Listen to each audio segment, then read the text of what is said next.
wakati Yesu anakufa, pazia la hekalu lilipasuka vipande viwili. Pazia la hekalu lilipasuka vipande viwili. Maana yake nini? Kwanza tujue kwamba hekaluni, hekalu lilikuwa Yerusalemu tu. Kama tunavyojua masinagogi yalikuwa karibu katika kila mji, lakini hekalu lilikuwa moja tu ambalo lilikuwa Yerusalemu, na hilo lilikuwa ndio hekalu kwa ajili ya kutolea sadaka. Na mara moja kila mwaka hakuna mtu aliyekuwa anaruhusiwa kuingia ndani ya ile pazia, yani ni patakatifu pa patakatifu.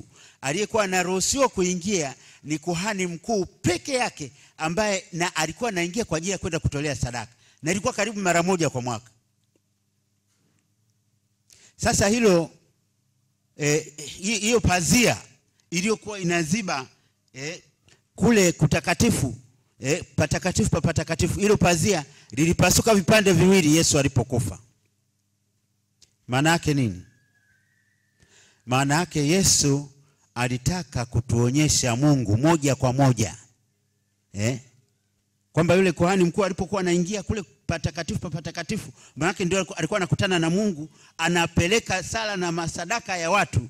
Basi sasa Mungu yuko wazi mbele ya watu wote kwa pazia kupasuka. Yaani upendo wa Mungu umefunguliwa kwa watu wote. Ndio maana ya kupasuka pazia vipande viwili.